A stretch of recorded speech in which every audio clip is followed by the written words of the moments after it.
Welcome to the Nonprofit Exchange Podcast. Stories by leaders for leaders to help you raise the bar on your own excellence, to release the potential inside of you. Now, here's today's podcast. Greetings, everyone. Hugh Ballou, founder and president of Citibank Leadership Foundation and host for the Nonprofit Exchange. nonprofitexchange.org is where you can find all the episodes, and wherever you get podcasts, the Nonprofit Exchange. My guest today is Kris Miller. We've had a few technical challenges today, but we're live. And Kris, tell people a little bit about yourself, your background, and who you are. Thank you, Hugh. I am a Legacy Wealth Strategist, and I've been in practice for 32 years, and no one on my watch has ever lost one dime in any market risk. Right. Amazing. I started as a paralegal. I worked with an attorney, and we were doing revocable living trusts in the 90s, 91, 92. I had a little widow there, and all she had was a car and a house and no money. And so back then, living trusts were $5,000. And so I literally had to, she didn't have any money. And so I just said to the attorney, can you give her a deal? And he was just like, no. And that moved my heart to say, hey, I can make this easy for the average person to set up their living legacy and their legacy. So that's how I got started. Super. So we don't know much about money in the nonprofit world. We have a funny relationship with money. When we say this word nonprofit, it puts us in a scarcity mindset when God's really given us abundance. Yes. So you have a passion about this topic when you talk about it. So describe that passion. Why do you do this over doing something else? I do, because what I saw over 3 decades in thousands of people's portfolios is I saw a pattern. It wasn't that I'm so smart. It was around year 25. People would just keep coming in my office and they'd start their retirement plan at 60, 70, 80, 50, right? And there's something wrong here. And then I realized, you go to school, you learn how to make money. You get out of school, what do? Go make money and give it to somebody else to gamble. Then it was like a roulette wheel. The first decade was great. Everybody, high inflation. So people were living off of their money in the bank because the interest rates were high. Then the crash came into the 90s, right? And so I saw it was like a roulette wheel. Will it be up or down when you retire? And personally, I hated losing money. I did not like that experience. And I didn't want to share that with others. So it forced me to deep dive into what I call safe money strategies. And what they say, secrets of the 1%, right? So those people who study. So you have a best-selling book, 3 Secrets for Safe Money and a Fabulous Future. So tell us a little bit about that book. Well, this was a result. I was kind of forced into it because what I do is so unique. And I literally took 25 years at that time, put this book together. I've had some amazing editors that helped me put together these, quote, secrets. It's not that they're secret. It's just not talked about. And what I saw overseeing so many portfolios over those 30 years is there's 3 things that people miss in their plan. And this relates to individuals, and then we can morph it in for nonprofits too. But it's protection of assets from catastrophic illness, long-term care. We just learned about that recently, right? The pandemic, probate, right? And the Great Recession. So if you don't have the right paperwork, and just look at where we're at, right, in the world and the economy. So people, and here, this is what this, like, to answer your question, that inspires me, as I see millions of little sheepies about to go off a cliff, and nobody is telling them about it. So that is my inspiration. I feel I have a lot of wealth of information to share with people and hopefully guide them to the safe places. So we're talking to nonprofit leaders and clergy, not typically people that are on top of the pile in terms of annual income. And we spend a lot of time thinking about the finances of the organizations that we lead, and maybe not much time thinking about our own financial situation. So we're talking to leaders about financial responsibility, both for we manage other people's money, really, and we care for other people's money at a nonprofit, but we have to look out for ourselves too. So what are some of the biggest mistakes people make? And especially in this sector, we don't make a lot of money, but we still can plan for retirement, can't we? You have a word you call pre-retirement. Right. It's plan retirement early so your money is there when you need it. And money is it's a toxic thing. I didn't realize how much of my time is spent coaching people on their mindset around the money than filling out applications. And right, you got it. And it's like an energy. So you get the right energy and you get it organized. But as you know, Hugh, you really help nonprofits and teach them, because most people, they get their nonprofit started and they just start it.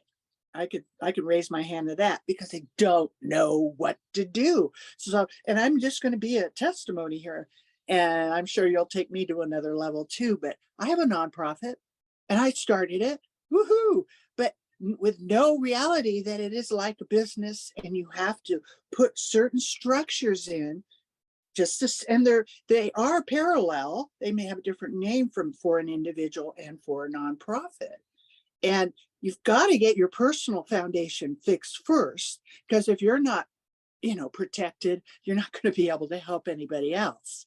So the modem of the giving and caring and having a nonprofit to change the world is the inspiration, and then the practicality is putting plans in place and having a mind map of what now looks like and what the future looks like.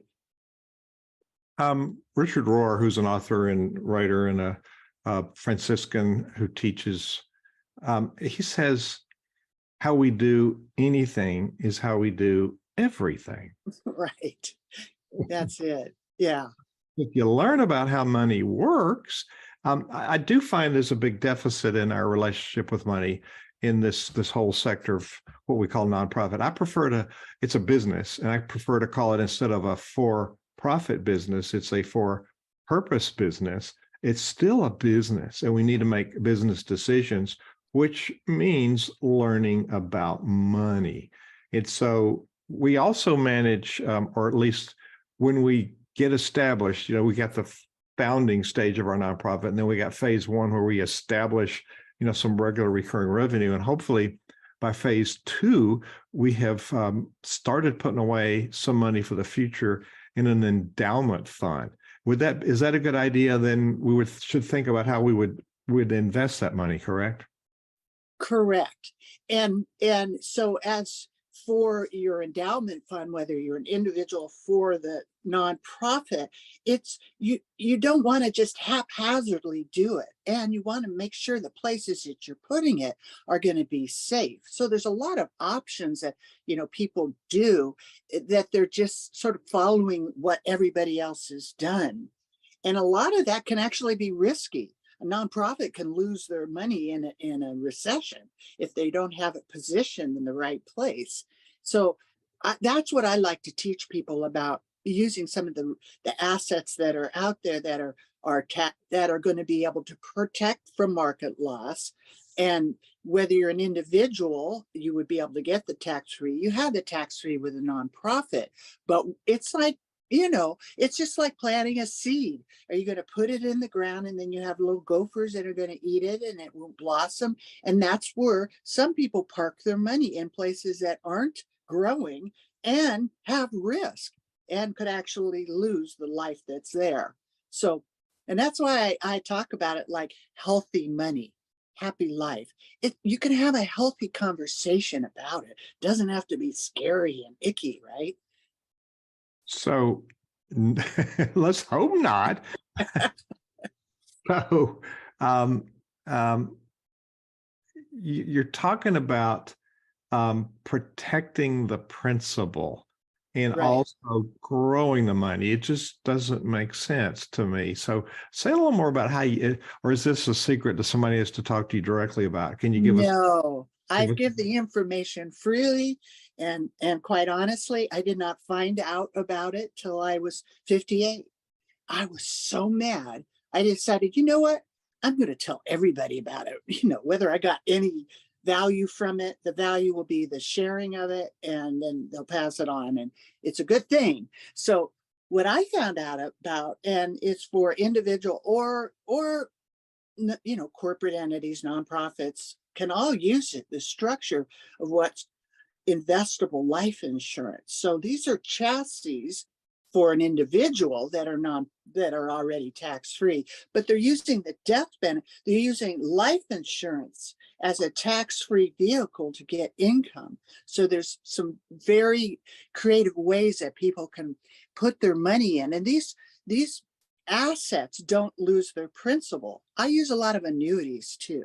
Now they're going to be based, like I'm for our church. I'm created an annuity, right? And it's based on my life expectancy. But as I go forward, I'm literally doubling and tripling the money inside for our church, even though it's based on my life expectancy and they're paying it out, then that money goes into another bucket that I have. So it isn't just, one thing. You're going to try a stock and hopefully you hope that it's going to go up. So there's safe money strategies, and it isn't a one size fits all. That's why I do the financial fitness strategy sessions with people, because I've over 6,000 clients. I've never had anybody the same.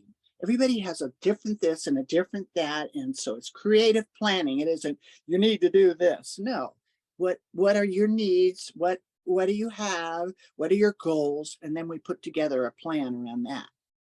So we're talking about the corporate fiscal responsibility as we lead our nonprofit, but we're got a sidebar here, which is equally as important. How do you, the nonprofit leader, protect yourself? Now we give advice for leadership, but leadership means that you take care of yourself, and you can get the support of the financial experts and the board members. And certainly I'll share Kris's website, and she's got some resources for you. So Kris, thinking about disability for one thing, we're going along and everything's fine. Boom, we have a wreck or something, and then we have some disability, and then we can't work. So that's a big one, isn't it? Oh, it's just so huge. And disability and catastrophic illness, and they're just not talked about. Only 2% of people really have long-term care insurance. Most people get it if they're working with a company or something, but the average person is not prepared for this. So you have to protect yourself as an individual because you're managing the nonprofit or your corporate, whatever you've put together. And most people don't. This is what I tried to say in the beginning. It's so sad is that people haven't done that plan as an individual. You'd be shocked how many people don't have a living trust, don't have the right paperwork, don't even have a power of attorney for health care. Maybe they woke up a little bit from the pandemic, but it is shocking. Or they spend what they make as individuals and they don't have future income planning for the third and fourth quarter life, or even know how to think into that. So it's critical. And it's critical mass now because things are moving so fast. And you're going to look up 1 minute, and you could look up 1 minute and you'll be 20 years older, or you'll be $20 million less of money if something happens and you're not paying attention, right? Because things are shifting. The whole economy is shifting. And there's huge things that people have to. That's why I say crash proof your finances. You've got to be aware of safe money strategies. So important. So as a nonprofit leader, it's important for us to be educated on how to do these things for ourselves. Then you mentioned in some of that discussion about companies paying for a policy. So there's probably some negotiation room and, Yes. and some conversation. You're a valued employee. You're bringing value to the people you serve. You're impacting people's lives. So having a conversation with board members who probably have a package paid for by their companies, but they never thought about you should have it too. So how do we educate ourselves and then have a conversation with our board chair and our personnel chair about ourselves and our benefits? Boy, that's a great question, Hugh. And it is having the conversation, and people don't want to have that conversation, right? Because you have to be transparent about where you're at. But that we need to just put it on the calendar and have the conversation and take the time to learn about it, because there's a learning curve. You don't know, or you go to someone that is experienced, right? That knows about it. But the everybody needs to get together and talk about it. And as an individual, as a board member, as all the functioning parts, how does that look? How does it look as an individual? How does it look inside the business? And how can it work together? I've set my, now I have no children, so I've literally set my legacy as a living legacy and my foundation to help the youth and teach people about, what I do with a purpose, right? That all of I'm funding my future legacy as I'm living my life. So it isn't something like I'm just going to wait till I die and then all the stuff goes into that vision. I'm going to live the vision now and have it pay into the future. So that income that I get goes into the foundation for the fabulous future to help the vision manifest. Well, and these are also conversations we could have with those people who love the work that you're doing in your organization and would like to leave a gift as a legacy gift. And so you're helping, if we equip ourselves to know how to do this, then we can have those conversations with potential donors. Is that right? Absolutely, because when you're empowered and you know what tools you have, and you're talking with a donor who say, "Hey, look at what we've have access to," and then they feel like they want to give because they know that you're not just gambling their money. This is really real, and this is going to help support the organization and give the donor a good feeling of, wow, this is solid. I can be a part of this. And the conversation is what connects us with that reality. This is a wake-up call.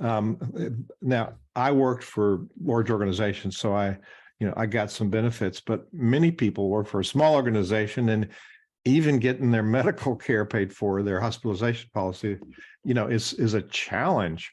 So I remember hearing the motivational speaker Jim Rohn say, work on yourself harder than you work on your business. So this is a nonprofit for-purpose business.